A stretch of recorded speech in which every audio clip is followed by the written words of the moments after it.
반갑습니다, 여러분. 이상욱입니다. 오랜만에 찾아왔습니다. 이 시간은 메타인지 그리고 메타 아웃컴에 관한 이야기를 해보겠습니다. NLP라고 혹시 여러분 들어보셨나요? NLP는 우리말로 하면 신경 언어 프로그래밍, Neuro Linguistic Programming이라고 할 수 있는 이 신경 언어 프로그래밍은 1970년대에 캘리포니아 대학의 언어학자인 존 그린더와 당시 심리학을 공부하고 있었던 리차드 배틀러가 당시에 아주 유명한 테라피스트, 이 테라피스트는 어떤 심리 치료를 하는 사람들을 의미하는데 그 중에 아주 천재적인 영향력을 행사했던 세 사람, 그 중에 첫 번째 프리츠 펄스라는 분과 가족요법의 대가였던 버지니아 세티어, 그리고 밀턴 에릭슨이라는 이 세 천재를 아주 심도 있게 연구해서 일반인들도 뭔가 일상생활에서 적용할 수 있는 일종의 심리 프로그래밍을 이제 정립해 놓은 것이 NLP인데, 이게 이제 그동안 많이 보완되고 수정돼서 지금은 전 세계에 아주 널리 퍼져 있죠. 우리는 뭐 사실 누구나 작고 크게 심리적인 어떤 문제점들을 또는 질병들을 안고 있다고 해도 과언이 아닐 겁니다. 근데 NLP에 이제 어떤 용어 하나를 소개하고자 하는데, 앞서 말했던 outcome이라는 것입니다. 이 outcome은 사전적 의미로는 결과입니다. NLP에서는 이 outcome이라고 하는 것을 자신의 목표나 목적 또는 희망하고 소망하는 어떤 상태, 이런 것들을 아울러서 이르는 말이에요. 사람들로 하여금 이 outcome을 설정하게 하고, 그리고 그것을 이루어가는데 좀 도움을 주는 심리학적인 접근을 NLP라고 보면 됩니다. 우리는 사실 끊임없이 무언가를 추구하면서 살죠. 쉴 새 없이 말이죠.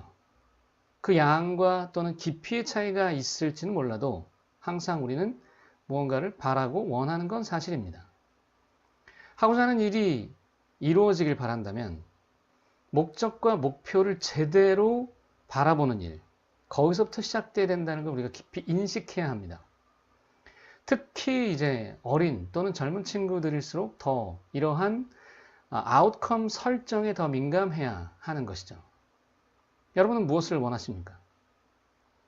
여기서 무엇을 원한다고 할 때 우리는 누가, 주체, 그게 필요하고, 그 다음에 언제, 그것이 언제 이루어지길, 또는 시간적 개념이 있고 반드시 들어가야 되겠죠. 그리고 무엇을, 그 대상 그 자체, 그리고 어떻게, 그것을 이루어가는 방식, 또 왜, 그것이 소중한 이유, 또 그것의 명분 내지는 의미 등이 서야 하겠고, 더불어 그것이 이루어졌을 때 누군가에게 도움이 되는지 또는 나를 도와준 사람이 누군지의 어떤 커뮤니케이션, 여기서 우리는 감사가 필요한 요소가 될 수도 있겠습니다. 다윈의 진화론이라는 것을 우리가 간략하게 요약해 보자면, 환경에 잘 적응한, 현재에 가장 잘 적응한 개체가 살아남아서 진화를 이루게 된다, 새로운 종이 된다, 뭐 이런 개념이죠. 이 개념 그 자체를 목표 설정에도 적용시켜 본다면 지금 상황에서 가장 걸맞는 아웃컴을 가지고 있을 때 우리가 진화를 할 수 있다라고도 볼 수 있습니다. 또는 내가 원하는 것이 미래의 현실이 된다, 뭐 이렇게도 볼 수 있죠. 가장 바람직한 아웃컴의 설정, 나한테 가장 걸맞는 목표의 설정이 그것을 꿈이 아닌 현실로 만들어 주게 된다, 이 말입니다. 현실에 있는 온갖 문제점과 장애물들은 사실은 자신이 설정한, 내가 설정한 어떤 아웃컴, 그 목표라고 하는 것을 내가 얼마나 정확하게 원하고 있는지 아닌지를 판단하게 도와주는, 진짜 아웃컴이 제대로 설정됐는지 아닌지를 판단하도록 도와주는 그런 바로미터일 뿐이죠. 그러니까 문제는 사실 꽤 의미 있는 것일 수도 있죠. 장애물도 마찬가지고요. 우리가 흔히 꿈은 이루어진다는 그 말, 뭐 월드컵 때에도 막 꿈은 이루어진다는 그런 그 플래카드들 이렇게 기억나는 게 있을 거고. 근데 정말 꿈이 이루어지기 위해선 사실은 꿈은 처음에 이끌어내줘야 됩니다. 그게 무슨 얘기냐면 자신의 좀 명확한 그 꿈이 이끌어내어지지 않으면 막연한 상태에서는 꿈을 꿈이라고 말할 수 없는 것이기 때문이죠. 여기서 바로 이 꿈을 이끌어내는데 도움을 주는 존재들을 우리는 스승 또는 멘토라고 할 수 있습니다. 궁극적인 목적이라는 것이 있습니다. 궁극적인 목표 같은 것이요. 여기서 우리는 이제 메타 아웃컴이라는 말을 사용하게 되는데, 메타인지라고 하는 개념이 있습니다. 이것은 학습에서 굉장히 중요하다고 얘기들을 하죠. 상위 0.1%의 비밀이라는 제목으로 다큐멘터리가 제작된 적도 있는 걸로 압니다. 메타인지라고 하는 것은 1970년대 존 플라벨 교수가 발달 심리학 연구 과정에서 발견한 개념이라고 볼 수 있습니다. 이것은 상당히 중요한 얘기이긴 합니다. 자신의 생각과 어떤 판단에 대해서 스스로 그것을 인지할 수 있는 것. 다시 얘기하면 내가 생각한 게 맞는지 아닌지 또는 내가 알고 있는 게 정확한지 아닌지를 판단할 수 있는 능력입니다. 내가 정확하게 알고 있다면 사실은 그것을 설명할 수 있어야 됩니다. 만약 그렇지 못하다면 그건 정확하게 알고 있는 게 아닌데 이 구별이 가능한 상태를 메타인지가 있다 이렇게 볼 수 있는 것이죠. 어린 시절의 기억이 정확한지 아닌지 또 내가 이것을 배우기에 적합한지 아닌지에 대한 어떤 판단, 내가 어디까지 알고 있는지에 대한 판단이 있는 것, 이것도 메타인지 하나의 형태인데요. 메타인지는 아이들의 발달 과정, 발달을 연구하는 과정에서 나타나게 된 것인데 이게 이제 나이가 들면 들수록 조금씩 더 좋아진다 그래요.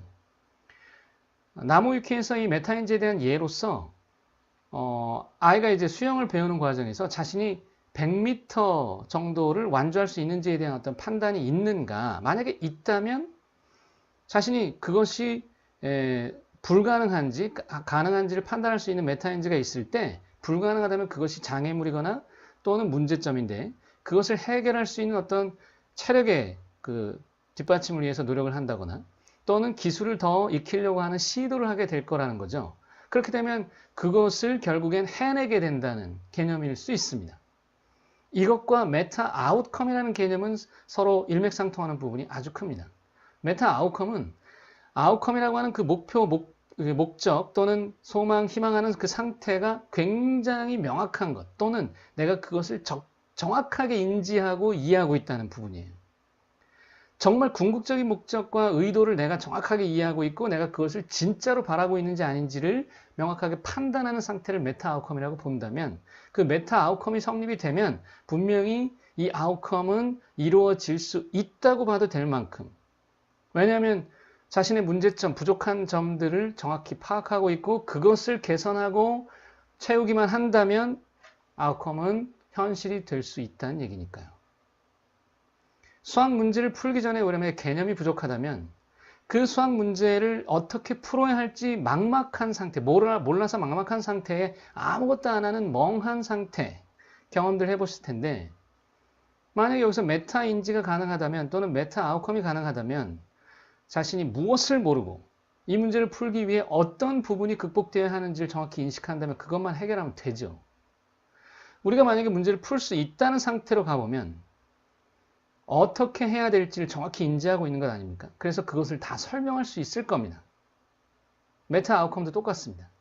내가 무엇을 설명할 수 있는지 아닌지 그것을 점검해 보면 됩니다. 나의 꿈이, 내가 원하는 것이, 내가 바라는 것이, 내가 소망하는 것이 무엇인지 아주 구체적으로 설명할 수가 없다면 아웃컴이 될 수 있을지 몰라도 정확한 메타 아웃컴은 아닙니다. 그러면 거기서 많은 장애물들이 나타났을 때 또다시 벽을 느낄지도 모릅니다. 아이들이 보통 꿈을 얘기하라고 하면 아주 단편적인 직업을 얘기하죠. 경찰관, 소방관, 대통령, 과학자 이렇게 말이죠. 사실 거기서부터 시작입니다. 그런데 자라면서 나이가 들어가면서 아이들이 중학교, 고등학생이 되면 그렇게 꿈을 말하는 것을 굉장히 창피스럽게 여깁니다. 그리고는 본인의 꿈에 대해서 얘기하는 것을 꺼려하는 시간을 누적시키다 보면 길어지다 보면 결국엔 그 꿈이 뭔지 스스로 망각하는 일도 많이 벌어지곤 하죠. 그래서 진짜로 자신이 원하는 것을 모른 채로 그냥 입국 다물고 모른 채로 살아가다가 나중에 나이가 한참 들고 나면 그런 꿈 따윈 개나 줘보래 이런 얘기를 할지도 모릅니다. 메타 아웃컴이 되려면 끊임없이 자신과 일종의 대화를 나눠야 하는 게 맞는 거겠죠. 내가 지금 바라는 게 무엇인지를 정확하게 파악하려는 시도가 없다면 결국 내가 어디로 가야 될지도 모르고 무엇을 해야 될지도 모르는 상태나 마찬가지니까요. 이해가 되지 않는다면 설명은 분명히 불가능합니다. 여기서 중요한 포인트는 우리는 꿈을, 나의 꿈을, 내가 바라는 것을, 나의 아웃컴을 분명히 정확하게 이해해야 됩니다. 내 꿈을 이해한다는 것. 그 의미를 여러분 받아들이셔야 됩니다. 정확하게 인식한다는 것. 그게 메타인지거든요. 자신의 꿈에 대해서 똑같다는 것입니다. 스스로 이해하지 못하는 아웃컴은 실현이 불가능합니다. 개념이 없으면 문제를 못 푸는 것과 똑같습니다. 설명할 수 없는 문제를 어떻게 풉니까?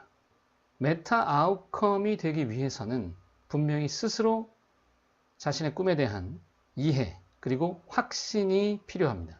따라서 결코 의존적인 태도, 환경을 탓하거나 남의 탓을 하는 것은 절대 해서는 안 되는 일이겠죠.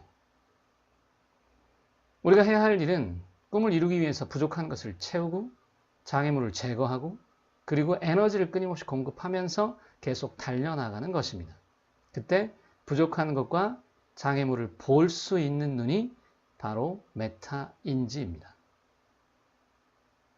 여기까지입니다. 고맙습니다.